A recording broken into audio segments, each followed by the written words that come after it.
favor, não dê erro. Alguém fala alguma coisa só pra eu testar se tá tudo dando certo?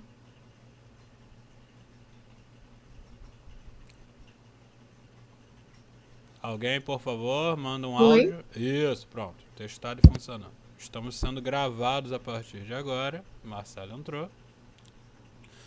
E vamos começar a segunda aula do grupo de estudos. E vocês devem ter percebido que eu me tornei uma simples logomarca da Imperium Fortuna. E infelizmente está ainda muito calor aqui no Rio de Janeiro, infelizmente. Então, para que a gente não tenha o problema que nós tivemos na última aula, onde tudo superaquecia, eu preferi abrir mão da minha bela face para vocês e ficar somente no áudio nessa aula. O que não muda nada, porque boa parte das pessoas que ouvem a aula depois que ela foi postada, eles ouvem como se fosse um podcast. Então, espero que nenhum de vocês tenha reclamação quanto a isso. Bom, o que rola, galera? Hoje eu acredito que alguns de vocês tenham percebido que no grupo de estudos da Goetia e Demonologia eu postei um texto que teoricamente para o WhatsApp parece muito longo, mas na verdade é somente um capítulo desse livro que está aparecendo aí na frente de vocês, certo? Que é a Goetia Ilustrada de Aleister Crowley, certo? Que é do Lon Milo. Falei que eu começar a falar, as pessoas vão chegar. Que é do Lon Milo Duquette, que é um dos caras favoritos do Marcelo Melo, por sinal. E o cara era charmoso, era um coroa charmoso. Mas vamos lá, o que acontece? Esse livro, ele fala sobre o Lemegeton, ele fala sobre a Goetia, ele fala sobre Salomão. Porém, ele tem uma forma, no caso, de encarar a Goetia muito mais tranquila e muito menos cerimonial e alta magia do que normalmente a gente encontra nos outros livros, certo? Tipo como Tritêmios, como uma galera mais cabeçuda. Então, por isso, eu tava um pouco afim, né, de começar o nosso grupo de estudos falando de Lemegeton, ou seja, pegando a ordem correta do Lemegeton, que muitas pessoas falam que o Lemegeton ele tem que ser lido de trás para frente. Não, não é assim que funciona, tá, gente? O Lemegeton é que você lê o Lemegeton, o problema é que você lê o primeiro livro e uma coisa que fica em aberto no primeiro livro só é respondida no último livro do Lemegeton. Então, por conta disso, parece que o Lemegeton, para você entender ele inteiro, você tem que ler de trás para frente. A grande verdade é que para você entender o Lemegeton, você tem que ler ele inteiro.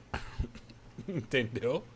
Só que se existisse uma ordem, as pessoas dizem: ah, não, tu começa lá de trás e aí depois você vai voltando até no final chegar no Teurgia Goetia. Lembrando que isso é culpa do quê? De que o Lemegeton ele é quase um almanaque, algumas pessoas chamam de grimório, que ele foi feito por várias pessoas diferentes, certo? Baseados em alguns escritos de Salomão, baseados em vários outros materiais sobre magia cerimonial e coisas do tipo. Então eu pensei, cara, é pesado, ele é cansativo, ele é chato para um caralho e ele é escrito numa linguagem muito, muito, muito chata. A gente ainda vai falar de Lemegeton? Com certeza. Só que eu achei para a segunda aula não seria interessante. E esse livro da Goetia Ilustrada do Cat, ele traz uma linguagem muito mais tranquila, certo? Para quem está começando a entender sobre Goetia. Porque, ao contrário do que muitos pensam, boa parte da galera que tá aqui não entende porra nenhuma de Goetia. Então eles vieram aqui para aprender. Por isso é um grupo básico. Ou seja, a gente tem o básico, intermediário e avançado. Então, para um grupo básico, a segunda aula não tem nada de errado em falar de Aleister Crowley e falar de Duquette, que são, tipo, o Crowley eu não sou muito fã não, mas o Duquette é um ótimo autor, certo? E esse livro que está aí, ele é muito, muito tranquilo de ler, Infelizmente, eu ainda não achei uma versão dele em português. Se alguém tiver a versão dele em português, pode mandar aqui no chat em texto e tal.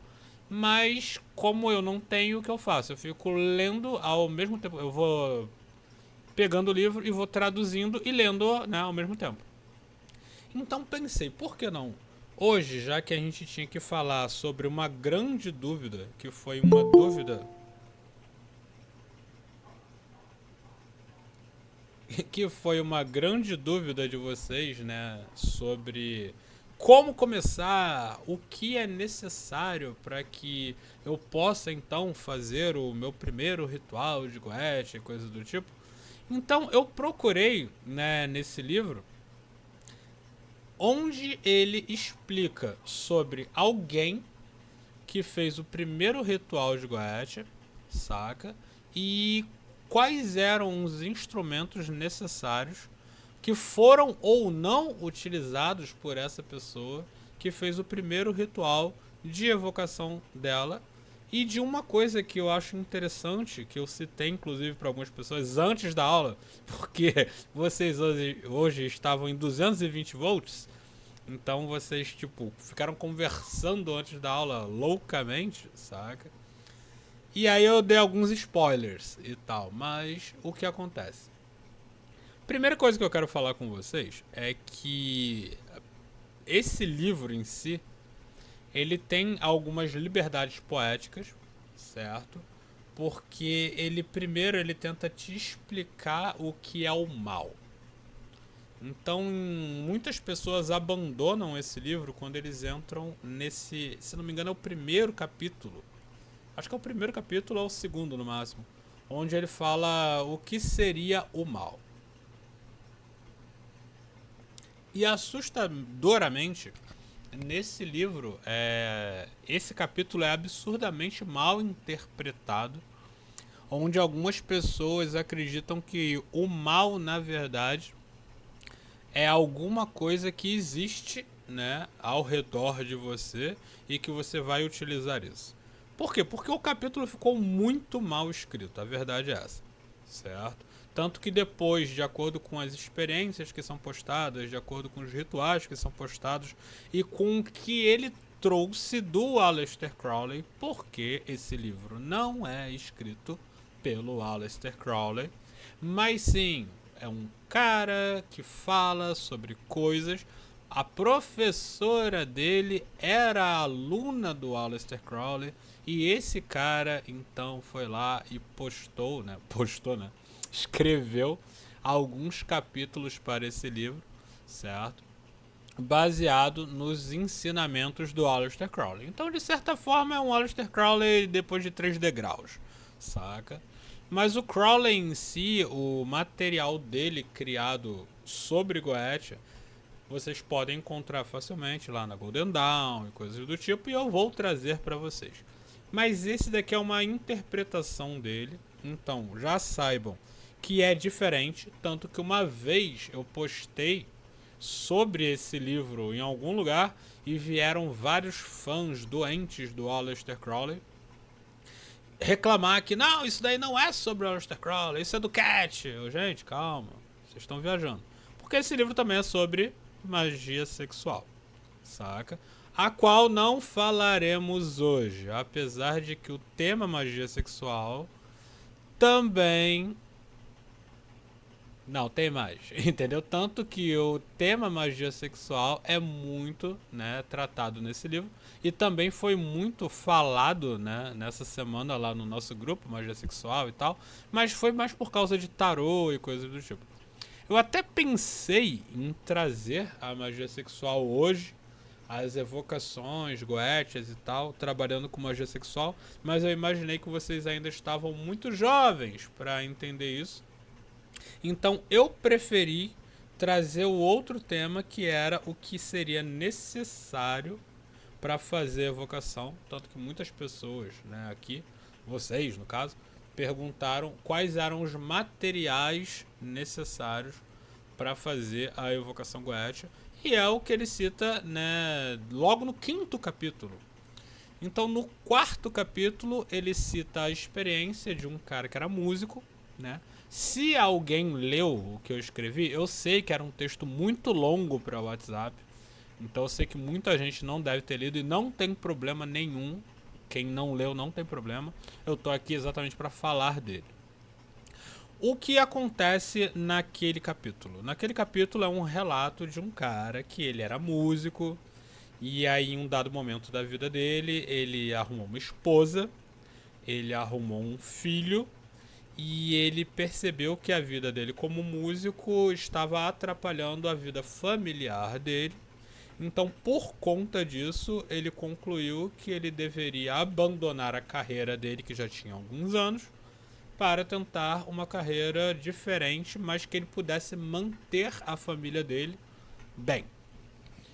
E nós sabemos uma coisa: músicos são bons músicos, mas eles são normalmente péssimos em todo o resto. E ele deixa bem claro no texto dele isso, que ele era um ótimo músico, mas ele era ruim em todas as outras coisas que ele fazia. E, gente, desculpa quando rolar esses intervalos, é porque eu tô tomando um gole porque tá calor pra caralho aqui, tá? E como vocês não estão vendo eu com um copo na mão, vocês podem achar que caiu, mas não, relaxa. Todos esses intervalos é porque eu tô dando um gole. Então o que acontece? Esse cara, em 1975 a 76, de acordo com os relatos, ele era já musicista, ou músico, como vocês quiserem chamar. Então ele já estava participando de ordens mágicas, ele tinha uma professora, certo, que era da alta magia e ela era aluna do Crowley, certo? E em um dado momento a vida dele estava na merda e a professora dele, pelo visto, não ligava muito.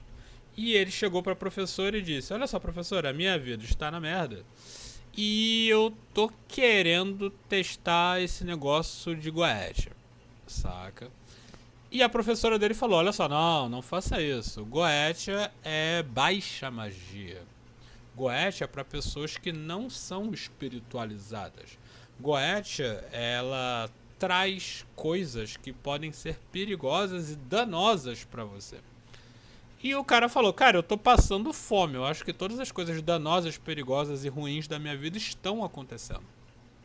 E aí ela disse: não, cara, relaxa, continua na nossa ordem, certo? Continue estudando. Em um dado momento você vai se sentir iluminado, entrar em contato com seu sagrado anjo guardião, e você não vai mais sentir a necessidade de trabalhar com demônios ou com entidades baixas. Quando a gente chama demônios e entidades baixas, quando a gente fala de alta magia e baixa magia, muitas pessoas acreditam que é o quanto você gasta para fazer um ritual. Não tem absolutamente nada a ver com isso. Alta magia são rituais e práticas que são normalmente direcionadas à evolução espiritual do ser, indo em direção... E eu vou deixar bem claro, normalmente quem gosta de falar muito é a galera da cabala e coisas do tipo. E... Marcelo, desculpa, a galera do hermetismo, eu tinha que falar deles. Eles gostam muito de falar de alta magia, relevando as grandes características superiores de entidades superiores e de pessoas que tiveram acesso a essas características superiores. Então, pra gente falar de alta magia, a gente vai ter que falar de Kabbalah. Ou Cabala, né? Porque, tipo, Kabbalah ficou pra tipo, se você não sabe do que você tá falando, tu chama de Cabala. Se tu entende, é Kabbalah. Parceiro, Cabala. Então, se você entende da Kabbalah, você entende que você vai falar de Sephiroth. Aí quando tu fala de Sephiroth, tu fala de anjo. Até por isso o personagem do Final Fantasy tem uma asa, sacou? E quando você fala de anjo, você fala de arcanjo. Quando você fala de arcanjo, você fala das grandes características dos seres humanos. Você fala dos grandes filhos de Deus, certo? Que estariam aonde? Abaixo. A primeira coisa abaixo de Deus seriam os arcanjos. E eles são responsáveis pelas maiores e melhores características dos seres humanos. Por isso que a gente tem a árvore da vida. E cada bolinha da árvore da vida simboliza uma grande característica do ser humano. O que eu já citei, não sei se aqui nesse grupo, mas talvez no grupo de magia básica, não lembro, sobre que a árvore da vida, apesar de ser separada em meio, direita e esquerda, nenhuma das Sephiroth, ou Sefira, não lembro qual é o plural de Sephiroth, se é Sefira ou Sephiroth, nenhum dos lados tem pontos negativos. Todo ser que tem alma e características para conseguir evoluir, por isso animais não treinam cabala, eles vão passar por praticamente todas as sefiras, né, da árvore da vida, que são todas as qualidades que um ser humano tem que atingir durante a existência dele, para que então ele procure Deus. E quando eu digo procure Deus, quer dizer que, ao contrário do que a gente normalmente aprende nesses cursinhos de cabala, onde você vê todas aquelas sefirotes e tal, blá, blá, aí tu fala, vou passar por todas elas e aí no final eu vou chegar a Deus? Não, você não chega a Deus. Isso não existe. Você vai chegar a uma nova árvore com novas evoluções e vocês já sabem disso, porque eu já falei disso, certo? Então não confia nesses cursos babacas de cabala que a Madonna fez. Então o que rola? Se vocês já têm certeza, certo, de que cabala é relacionada a arcanjos, a qualidades, e que magia cabalística é alta magia, e que a gente tem a magia judaica e coisas, e a cabala. Eu sei que muita gente vai me odiar por falar isso, mas cabala é judaica, sacou? Apesar de existir cabala em tudo que é lugar, mas a cabala originalmente seria judaica. Se vocês concluírem que, tipo, isso é alta magia e todo o direcionamento da alta magia é para ir em direção aos céus, aos planos superiores, a entidades superiores, às qualidades superiores, vocês podem com certeza admitir que quando você faz um ritual para evocar um bicho da Goetia porque você quer comer a tua vizinha, claramente isso é baixa magia. Sacaram?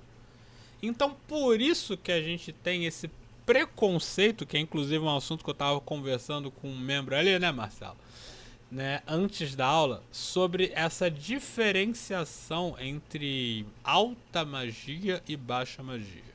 Então eu quero, primeira coisa, que vocês esqueçam o conceito de que alta magia é relacionada ao custo do ritual. Alta magia é quando ela é direcionada ao divino, a Deus, a Yahvé, ou a 72 nomes que eu poderia estar falando aqui. Entenderam? Essa é a alta magia. Ah, mas eu vi um ritual que era caro pra caralho. Pode ser de baixa magia, parceiro. Não tem erro grave, entendeu? Então, entendam, a baixa magia ela pode ser tão cara, vamos dizer, financeiramente, quanto a alta magia. Mas por que baixa magia? Vamos lá. A gente tem uma trindade que algumas pessoas esquecem, né? Às vezes a gente fala que a gente tem o Pai, o Filho e o Espírito Santo, e na mente de alguns de vocês já veio o Amém depois. Mas a gente tem uma outra trindade que é muito importante quando a gente está falando sobre evocação. A gente tem a trindade do céu, da terra e do inferno. Ou seja, o que está em cima, o que está embaixo e o que está no meio. Sem perguntas na primeira hora, Alex. Só na segunda hora. Mas não, é bom que fica anotado. Lembrando, gente, as perguntas que vocês querem deixar para a segunda hora, manda ali no texto que aí a gente vê no final para falar na segunda hora. Esqueci desse detalhe. Desculpa aí, Alex. Então o que rola? A gente tem essa trindade, né? Onde a gente tem o céu, o meio, que seria a terra, e a gente tem o inferno. Ai meu Deus, mas a gente tem tantos infernos. Ou seja, já é uma outra visão de uma outra linha mágica, certo? Que sai disso. O cima, o baixo e o meio sempre existem, mas isso é coisa de seres humanos. Tanto que a gente acredita que está no meio, eu acredito que talvez um demônio acredita que esteja no meio e que tem algo abaixo dele. Então, isso daí é teoria cabalística, não ligo. Então o que que rola? Por que que a alta, né, seria para cima? Porque nós estamos falando de anjo, arcanjo, seres divinos, espíritos de luz, guias espirituais, gurus e coisas do tipo. O que está abaixo são coisas ruins? Não. Teoricamente, não são entidades ruins. Teoricamente, são entidades que estão mais voltadas ao plano físico ou influenciam o plano físico do que as entidades superiores. O que é um grande erro na minha visão. Para mim, as entidades superiores influenciam o plano físico, por isso algumas pessoas querem subir, assim como algumas entidades dos planos inferiores também influenciam o plano superior. Mas, de acordo com este livro que estou trazendo para vocês hoje, eles chamam as entidades de baixa magia de entidades infernais. Ou seja, são entidades que estão ao inferno, que foram anjos caídos, entidades que saíram de planos superiores e então foram jogadas a planos abaixo do plano do meio, certo? E por conta disso, a influência delas não atrai os seres humanos, que são as pessoas do plano do meio, para o plano superior. Então é quando a gente entra com a pureza pro plano superior e a gente entra com a putaria pro plano inferior. Por quê? Você não pode ser putão e ser puro ao mesmo tempo. Então, se você quer ser putão, é porque você está fazendo baixa magia. Quando você quer ser puro, você está fazendo alta magia. Eu sei que isso pode parecer meio estranho. Parece até talvez meio óbvio para alguns de vocês. Se você é bonzinho e você não faz putaria, você provavelmente quer ser um santo. Se você quer fazer putaria pra caralho, tu quer ir pro inferno. Isso é o que o catolicismo ensina, o cristianismo ensina e várias outras culturas ensinam. Porém, a gente está falando de magia e esse livro também cita isso. A magia é livre, ou seja, você tem as suas escolhas e nem tudo que você faz, certo, é malvado ou bonzinho. É simplesmente uma atitude de acordo com o momento. E isso é um grande problema que é citado no conto, que não é um conto, na verdade, é um relato, onde esse cara, que é musicista, tá tendo uma vida de merda e o caralho é quatro, ele chega pra mestra dele e fala: mestra, estou a fim de fazer goethe. E a mestra dele fala: parceirão, não faz isso não. Continua na nossa ordem, você vai, tipo, se tornar um ser iluminado. Aí ele: parceiro, um ser iluminado não paga as contas. Minha família tá passando fome, eu vendi meu carro, ele tava até sem telefone, sem emprego. E alguns de vocês devem saber a merda que é estar em desespero, entendeu? E aí ele chegou pra mestra dele e falou: cara, a Goetia parece, né, papum. Aí ela falou: cara, não faz isso não, isso é errado. Aí ele perguntou pra mestra: mestra, mas tu já fez? Ela: não. Goethe é baixa magia, porra, eu tenho meu sagrado anjo guardião, não preciso fazer Goethe. E aí ele voltou putaço pra casa. A grande verdade é essa. E aí o restante do relato foi ele simplesmente desolado, apesar de não ter abandonado a ordem, né? Porque ele sabia que tudo que ele aprendeu, inclusive sobre Goethe, foi na ordem a qual ele estava, com essa mestra, que era inclusive aluna do Crowley, e o Crowley, inclusive, tinha material sobre Goethe. Então ele foi fazer um ritual à torta e à direita. Por quê? Porque ele estava desesperado. E sim, boa parte das pessoas que começam a fazer rituais sobre Goethe fazem de torto à direita exatamente porque estão desesperados, certo? E eu não vejo erro grave. Ah, tá. Eu não vejo erro grave porque desespero faz o sapo pular, entendeu? Então, por conta disso, muitos relatos que vocês vão encontrar na internet sobre Goetia são muito parecidos com esse relato que vocês vão encontrar, que eu postei para vocês lá no grupo e que vocês vão encontrar no capítulo 4 desse livro, onde esse cara foi chamar, adivinhem, Orobas. Sim, o cara de cavalo. E não apareceu como um cavalo todo zoado de acordo com o demonografia e tal. Ele apareceu literalmente como um cavalo normal pra ele, com cara triste. Ele foi fazer o ritual, como alguns de vocês... Ah, não, a Thaisa não tá aqui, porque a Thaisa tava falando sobre como fazer e eu falei que pode fazer quando tá todo mundo dormindo. Ele fez num quarto do filho dele, enquanto a família tava na sala, sacou? Ele traçou um círculo, certo? Seguindo as medidas, inclusive no relato tem as medidas de como fazer o círculo, o tamanho do círculo, e sim é grande. Ele traçou o triângulo, para vocês terem noção, cada lado do triângulo tem que ter 1 metro de comprimento, ou seja, tem que haver um espaço para fazer e tal. Então boa parte dessas fotos que vocês veem na internet de pessoas postando, né, vocês percebem que o triângulo deles é meio japonês, sacou? Meio Xing Ling.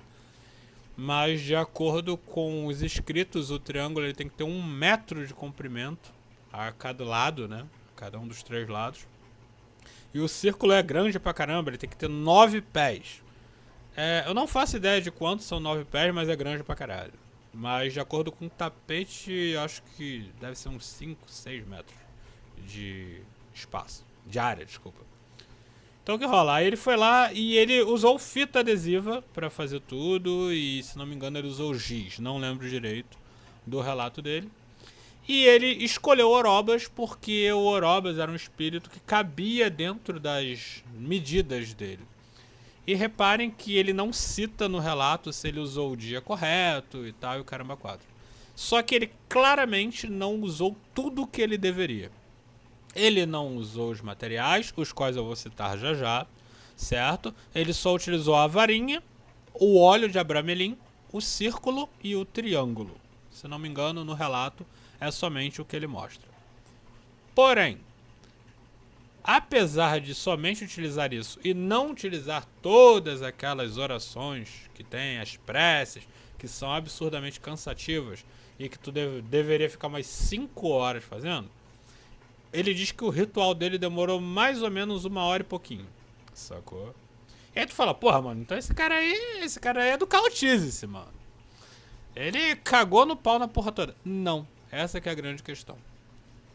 Se esse relato foi parar nesse livro, e até hoje muita gente fala que evocou Orobas na internet por causa desse livro, é porque o relato desse cara tem alguma base, sacou? E eu vou chegar nessa base já já. Ele conseguiu fazer o ritual, ele usou o óleo de abramelin, e aí tu fala, porra, mas o cara ele só fez cagada, mas o óleo de abramelin ele utilizou. Por que ele utilizou o óleo de abramelin? Porque ele já participava de uma ordem, certo? E nessa ordem dele, o óleo de abramelin já era algo comum. Então provavelmente ele era hermetista, sacou? Então o que rola? Ele usou o óleo de abramelin, ele foi lá, fez as limpezas, ele fez os banimentos. Então apesar do ritual dele ter sido meio cagado, não foi o pior ritual do mundo. E aí ele chamou o Orobas e em um dado momento o Orobas não apareceu, mas um pouco depois ele conseguiu forçar a presença de Orobas da forma mais Netflix possível. Ele olhou pro triângulo e falou, mano, aparece aí, filho da puta. Qual foi? Tô te chamando. Qual foi? Eu tenho teu zap. Se tu não aparecer, vai dar merda. Olha, eu vou fazer merda e tal. E aí, em algum dado momento, o Orobas apareceu. Saca? Vocês vão ver a tradução. A tradução não é zoada, sério, tá, gente? A tradução tá realmente baseada no que tá no livro. Por isso que eu gosto desse livro, ele tem uma linguagem muito mais tranquila. E tu vê que é um cara que realmente ficou revoltado, fazendo uma evocação e nada aparecendo. Então ele explodiu e ele teve uma catarse naquele momento, porque ele tava tentando, ele tava desesperado e era tipo a última chance dele. E talvez por ter sido a última chance dele, foi que Orobas apareceu. Porém, pelo fato dele ter feito muita cagada, alguma coisa aconteceu. E foi o que rolou. O que eu achei absurdamente engraçado. Eu não sei se vocês sabem, quem leu o conto sabe, mas o óleo de Abramelin, uma das coisas que ele tem é óleo concentrado de canela. Quando eu li isso, eu lembrei logo do Gabriel Lange, que está aqui conosco. Óleo concentrado de canela. E esse cara, ele foi fazer o ritual num lugar que tava calor, sacou? E ele estava suando. Quando finalmente Orobas apareceu pra ele, ele estava suando. E o suor dele pingou no olho dele. Agora, imaginem. Cara, tá lá, ô Gabriel. A receita tá inteirinha no relato que eu botei hoje lá no grupo. Você que teve um dia ocupado e não leu. Mas tá lá, tantas partes de óleo de canela, tantas partes de não sei o que, tá tudo lá. Só tem uma erva que eu não conheço, mas depois tu me fala lá. Depois tu dá uma olhada. E aí o que rola? Imaginem, gente, o que seria óleo concentrado de canela com suor pingando no seu olho. Vocês sabem o que canela faz, né? Então o que rola? Durante o ritual, o olho dele começou a pegar fogo, não literalmente, mas ardeu para um caralho. E aí ele imaginou que talvez fosse Orobas sacaneando ele e tal, e coisas do tipo. E ele não queria sair do círculo, porque se ele saísse do círculo ele estaria quebrando e tal, o ritual. E aí ele foi lá e apontou pro Orobas e disse que Orobas tinha que permanecer lá antes que ele voltasse e tal. E aí ele saiu do círculo. Então percebam que é um ritual cagado. Não é um ritual de um cara que, tipo, nossa, eu tô aqui pra dar exemplo. E aí ele foi no banheiro, lavou a cara, limpou o olho, voltou e Orobas estava lá esperando por ele. E então, quando ele voltou, ele conseguiu falar com Orobas e dessa vez ele não precisava falar verbalmente. Ele falava com Orobas mentalmente. Tem canela e cânfora, tá? Então o que rola? Mentalmente. E quando ele falava mentalmente com Orobas, ele... Primeiro ele falou, né, tipo, o clássico, Orobas, seja bem-vindo e tal, eu faço esse ritual. Aquela clássica oração, né, aquela prece pra você receber o espírito. Porém, ele estava com tanta raiva que ele culpou Orobas por ter colocado fogo no olho dele. E no exato momento que ele falou isso, está isso no relato, tá, gente? O Orobas responde na cabeça dele: você que foi idiota demais de colocar um óleo desses na testa num dia tão quente quando você está suando. Então, em um dado momento, eles acabaram tendo um diálogo, certo? Um diálogo entre eles, e aí ele consegue então falar com Orobas, e ele pede para Orobas que as coisas melhorem na vida dele. E nesse momento ele inclusive cita que eu quero que isso aconteça rápido. Eu quero que isso aconteça hoje. Aí Orobas fala para ele: não, hoje é muito cedo. Pode ser daqui 2 semanas? Ele para e pensa: porra, até pode. E aí na mente dele vem: pô, mas 2 semanas também é muito pouco. Talvez 6 meses. É melhor dar 6 meses. Aí ele pensa: não, mas 6 meses também é muito pouco. Tá, talvez ano que vem. E é quando durante o ritual ele percebe que o Orobas está manipulando a mente dele para que ele aceite cada vez mais coisas. Então ele percebe isso. E por que ele não percebeu? E por que ele recebeu isso? Ele recebeu essa influência do Orobas porque ele não estava utilizando todos os instrumentos de proteção no ritual. Graças ao círculo, graças à varinha que ele estava utilizando e talvez ao óleo de Abramelin, ele conseguiu perceber a influência do espírito enquanto ele estava negociando com o espírito. E isso é uma coisa interessante, porque logo no capítulo 6, estamos falando do capítulo 4, mas logo no capítulo 6, eles citam, por exemplo, que um cara fez um ritual para Astaroth e ele não utilizou um dos objetos que são necessários para o ritual.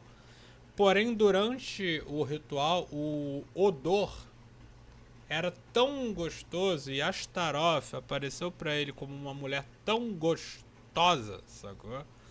Que a vontade dele era sair do círculo para ir transar com Astaroth no triângulo, sacou? De tão inebriado que ele estava pelo odor de Astaroth. No Lemegeton, o que eles dizem é que para você não sofrer com os cheiros sudoríficos e o bafo de lava e calor dos demônios, você teria que usar o anel, certo? Só que vai por mim, não é exatamente como o Lemegeton fala. Para você proteger o seu odor, ou seja, como você vai sentir o cheiro do demônio, não é necessariamente porque todos eles vão feder a enxofre, mas é porque alguns deles vão utilizar perfumes que vão te seduzir e tu vai fazer merda. Então, nesse caso, que o cara quase foi trepar com uma entidade num triângulo, certo? Esse cara, ele, tipo, quase foi seduzido a esperar 1 ano pra que o demônio falasse com ele, que o Orobas falasse com ele, sacou? Então, o que rola? Os elementos que são utilizados durante o ritual, eles são importantes para isso. E aí o que acontece? Ele percebe que o Orobas estava tentando seduzir ele para que ele, né, aumentasse o prazo. Só que ele fala que não e tal. Aí ele diz, não, eu quero é hoje, parceiro. Eu quero é hoje. Aí ele termina o ritual, faz o banimento. Depois que ele termina, faz o banimento, ele encontra a família dele na sala, esperando ele. Porque como eu disse anteriormente, já que a Illuminati não estava aqui, a Thaisa, ele fez no quarto do filho dele, enquanto a família dele estava na sala, certo?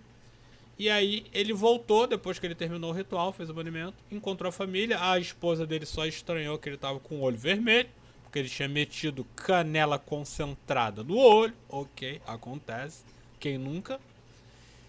E aí, de acordo com o relato, um amigo dele do nada aparece na janela dele.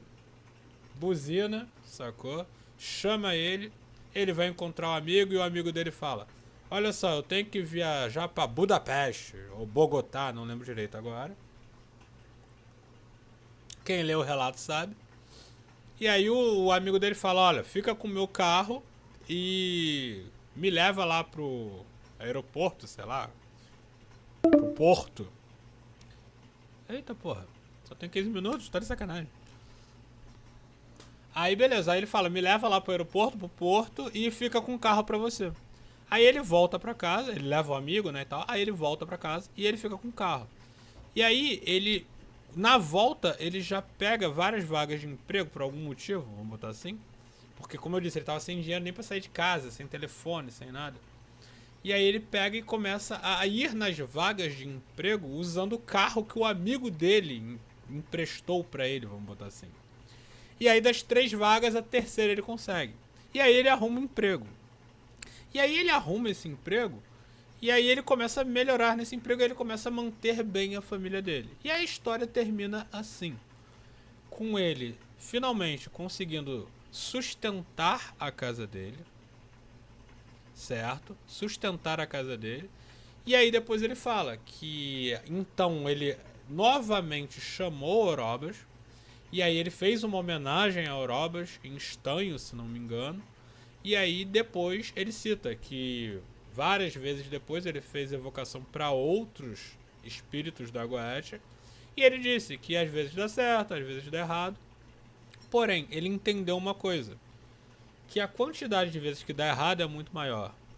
A chance de dar errado é muito maior. E que ele percebe que a forma como ele fez era totalmente errada, porque ele estava em desespero, sacou? E ele não utilizou tudo que ele deveria utilizar, que é, por sinal, algo que eu queria mostrar para vocês hoje, que é a lista de tudo que tem que ser utilizado. Mas eu acho que em 15 minutos dá para dar uma introduçãozinha mínima, né, do que tem que ser utilizado. Então, pera aí. Mas no final deu tudo certo pra ele, ele fez Goetia provavelmente até o resto da vida dele, então vale o que aconteceu. Mas ele entendeu a professora dele, que disse que ela não fazia Goetia, primeiro, porque ela não precisava, sacou?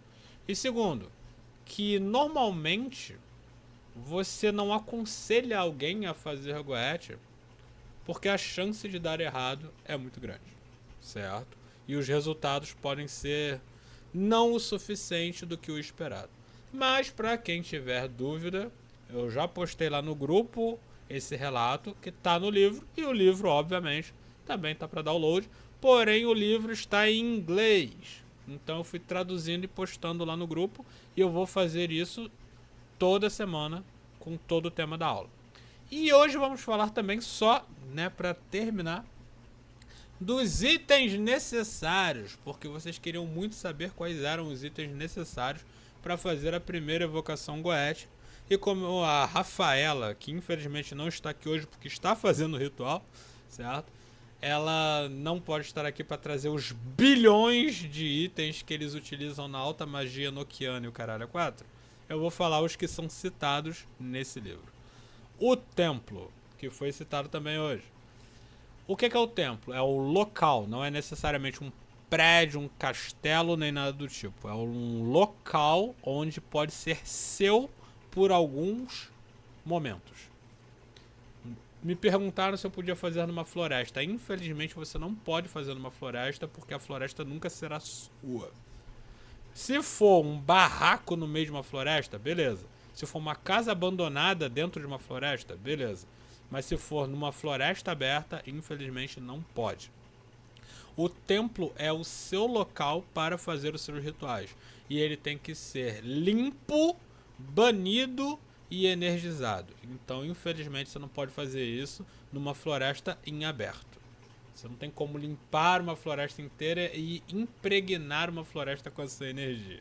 Ela vai se dissipar. Você precisa do círculo. O círculo de proteção. Muitas pessoas têm aquele círculo, já mandei para vocês imagens nos outros grupos, a gente já falou disso, mas o círculo ele tem que ter 9 pés, eu acho que é de diâmetro, não lembro direito, mas no conto tá lá especificando o tamanho dele. Dentro do círculo você tem outro círculo dentro, e esse círculo ele tem que ficar a 6 polegadas do círculo anterior. Ou seja, você tem um aro. Dentro desse aro, ou seja, entre o de fora e o de dentro, você vai escrever o nome das divindades, deuses, espíritos, guias, os quais você confia que podem vir a te proteger, certo? Quando você estiver fazendo um ritual de evocação da Goetia. Ah, mas eu vi na internet, eu vi num livro que você tem que colocar os 72 nomes de Deus em hebraico. Tu fala hebraico? Tu é judeu? Tu acredita nesse Deus? Então, infelizmente não vai funcionar para você só comprar pronto na internet. Nesse livro, nessa obra, o que importa é o que realmente funciona. Então 2 metros e 74. Muito obrigado, Luiz. Então é 2,74 metros. Será que é de raio ou é de comprimento? Porque se for de raio, são 4 metros de... Caralho, é um puta círculo, parceiro. Depois olha pra mim, porque o tempo tá acabando. Então o que rola? Você vai ter que colocar as entidades às quais você confia. E inclusive a gente tem falado muito disso, de entidades às quais você confia. Elas não precisam ser santos, entenderam? É literalmente o que você confia. E algumas pessoas não colocam nada. Porque elas confiam nelas em Deus. Mas o Deus uno, não o Deus católico, o Deus bíblico. Confiam que elas são Deus e ponto. Então sim, vocês vão encontrar pessoas fazendo a evocação Goetia sem nada escrito. O círculo sim pode ser impresso e às vezes é comprado na internet. Mas, como eu disse, nesse caso você tem que colocar o que você acredita. E lembrando, você pode desenhar ele somente com um dedo. Não precisa de giz, não precisa riscar, não precisa de fita. Depois nós temos o triângulo, que é onde a entidade será chupada do inferno. E sim, é do inferno. Quando a gente está falando de Goetia, nessa obra. Você vai puxar uma entidade do inferno de elevador e ela virá para o triângulo. O triângulo tem 1 metro em cada lado. Tudo que tem que estar escrito nele, está escrito lá no conto. Tetragrammaton e tal, Karma 4, tem Miguel, Gabriel. E nada disso é obrigatório também. Porém, eu até aconselho nesses vocês utilizarem o que está lá, porque são, tipo, coisas que são garantidas de proteção sem dúvida. Mas obviamente se vocês tiverem algo que vocês acreditem mais, vocês colocam. As cores também do triângulo estão lá no conto e obviamente estão no livro que eu passei para vocês. Tem capítulos bonitinhos explicando cada um deles. Então relaxem, é por isso que eu não estou me aprofundando. Não é só porque o tempo está acabando, é porque está tudo escrito lá. E eu vou postar para vocês traduzido, tá? Não deu tempo de postar hoje, mas eu vou postar tudo traduzido lá na Atos Negros, tá? Então, já sabemos que a gente tem que ter o templo, a gente tem que ter o círculo de proteção e a gente tem que ter o triângulo. Isso é o que todo mundo conhece. O que mais a gente tem que ter? Obviamente, o selo com o nome do bicho. Ou seja, o demônio, entidade e tal, a qual você quer ter. Certo? O qual você quer ter, que você quer chamar, que você quer puxar do inferno. O selo do bicho tá no Teurgia Goetia, que é o primeiro livro da Goetia, que teoricamente era para ser o último, e que todo mundo já conhece, que tem os desenhinhos e tal. Nesse livro tem os desenhinhos e uma ilustraçãozinha, que ele deixa bem claro, que são ilustrações somente para incentivar a criatividade do evocador. Não é para limitar a criatividade. Ou seja, quando você faz uma evocação, se não apareceu daquele jeito, não tá errado. É o exato contrário, sacaram? Aquilo ali era exatamente para que a tua criatividade abrisse, aflorasse durante o ritual. Cara, eu vi 1 metro, mas 91 centímetros tá valendo. Vamos lá. O hexagrama. Bom, todo mundo sabe o que é um hexagrama. E o hexagrama, ele é utilizado escrito no hobby, ou seja, na roupa de quem está fazendo a evocação, para simbolizar o divino, a conexão do evocador com o divino, certo? Gente, obviamente eu vou falar disso com mais detalhes em breve, porque não vai dar tempo. O pentagrama, certo? Ele é utilizado para que você mostre a sua conexão com o físico, porque são os elementos e a terra. A varinha pode ser utilizado, no caso, para tipo, direcionar a energia, ou para ameaçar o espírito.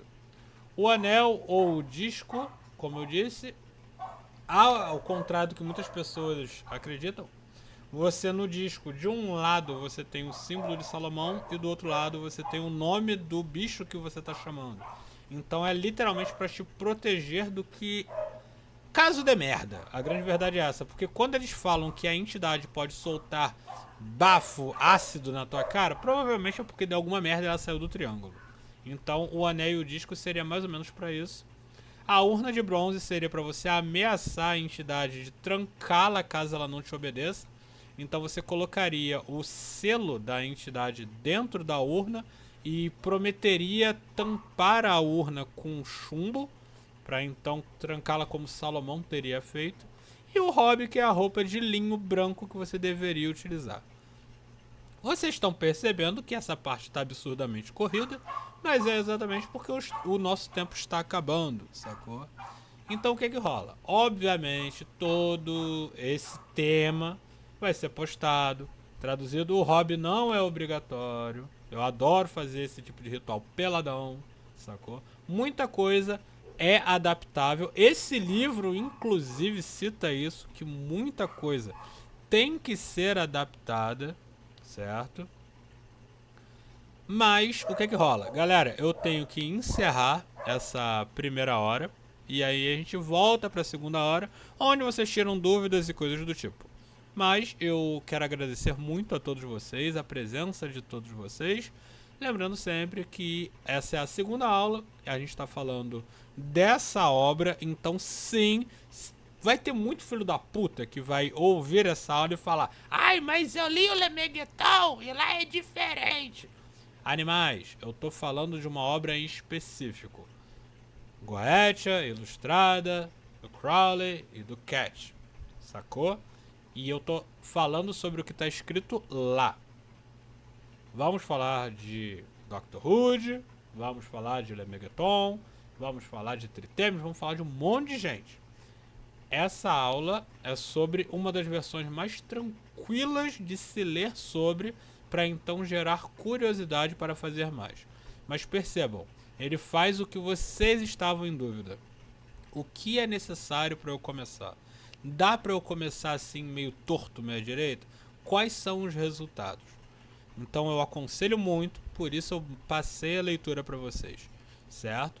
E reparem, a Goetia não é nenhum bicho de 7 cabeças. Então, galera, até a segunda hora. Fortuna!